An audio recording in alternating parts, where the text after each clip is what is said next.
Hello friends, आज हम लोग पढ़ेंगे न्यूटन के तीनों लॉ के बारे में कि न्यूटन ने कितने लॉ दिया था। तो न्यूटन ने 3 लॉ दिए थे। फर्स्ट था लॉ ऑफ इनर्शिया, सेकंड था law of force of acceleration, third है law of action and reaction. तो तीनों हम लोग लॉ के मतलब समझेंगे कि किस लॉ में क्या दिया गया। तो पहला है लॉ ऑफ इनर्शिया।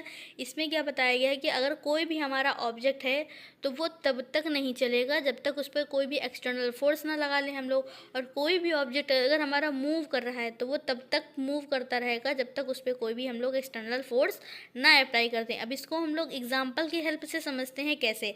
मान लीजिए कोई बच्चा है, वो बॉल खेल रहा है और उसने बॉल के ऊपर जैसे ही किक किया तो बॉल हमारी मूव होने लगी। तो वो क्या मूव ही होती रहेगी, क्या रुकती नहीं है? एक टाइम पे आकर रुक जाती है। तो अगर उस पर फोर्स कोई नहीं लगेगा तो वो बॉल क्या है, राउंड करती रहेगी, रुकेगी ही नहीं। लेकिन वो रुक क्यों जाती है? क्योंकि उसके ऊपर फोर्स लगता है। तो जब बॉल रुक रही है तो वहाँ पर कौन सा फोर्स अप्लाई होता है? फ्रिक्शनल फोर्स होता है। फ्रिक्शनल फोर्स की वजह से ग्राउंड पर जो हमारी बॉल रोल करती है वो क्या है, रुक जाती है। और ये इसी तरह अगर मान लीजिए अगर हमारी कोई भी बॉल रखी हुई है तो वो तब तक नहीं हिलेगी जब तक उस पर कोई हम लोग एक्सटर्नल फोर्स ना अप्लाई कर दें। जैसे मान लीजिए कोई बॉल हमारी टेबल पे रखी है तो वो वहीं पे रखी रहेगी जब तक आप उसको छुएंगे नहीं, या तब जब तक उस पर कोई भी एक्सटर्नल फोर्स नहीं दिया जाएगा। तो लॉ ऑफ इनर्शिया यही कहता है कि कोई ऑब्जेक्ट अगर रुका है तो वो तब तक रुका रहेगा जब तक उस पर कोई भी एक्सटर्नल फोर्स नहीं लग जाए। और अगर कोई हमारा ऑब्जेक्ट मूव कर रहा है तो वो तब तक मूव करता रहेगा जब तक उस पर कोई एक्सटर्नल फोर्स ना लग जाए। अब आते हैं हम लोग सेकेंड लॉ पे, law of force and acceleration. इसमें क्या होता है?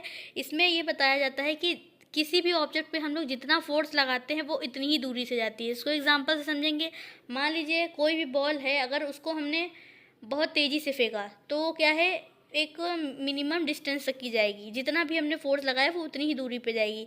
अब उतना ही फोर्स लगा के हम लोग उसकी जगह पे कोई भारी ऑब्जेक्ट ले लेंगे। मान लीजिए हमने पहले फेंका था रबड़ की बॉल, अब हम फेंक रहे हैं उसी जगह पे लोहे की बॉल। तो दूर कौन जाएगा? दूर जाएगी रबड़ की बॉल। और क्या है, लोहे की बॉल हमारी ज़्यादा दूर तक नहीं जाएगी। क्यों नहीं जाएगी? क्योंकि लोहे की जो बॉल है उसका मास ज़्यादा है, और जब मास ज़्यादा है तो फोर्स हमने उतना ही लगाया लेकिन उतनी दूरी तक नहीं जाएगी। तो ये होता है हमारा second law, law of force and acceleration. Third पढ़ते हैं हम लोग law of action and reaction law. इसमें क्या होता है कि अगर किसी भी ऑब्जेक्ट पे हम लोग जितना भी फोर्स लगाते हैं वो ऑब्जेक्ट अपोजिट फोर्स हमारे ऊपर भी लगाती है। जैसे इसको मान लेते हैं, नाव हम लोग चलाते हैं। नाव क्या करते हैं हम लोग? नाव चलाने के लिए हम लोग चप्पू से पीछे की तरफ पानी फेंकते हैं और वो नाव हम लोगों को रिएक्शन क्या करती है, आगे की तरफ धक्का दे देती है।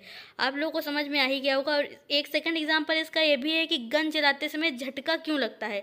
क्योंकि क्या है, जैसे ही हम लोग गन चलाते हैं तो गोली आगे निकलती है और पीछे हम लोगों को क्या है, तुरंत झटका मिलता है। वो हमारा रिएक्शन होता है। गोली चलने को एक्शन कहते हैं।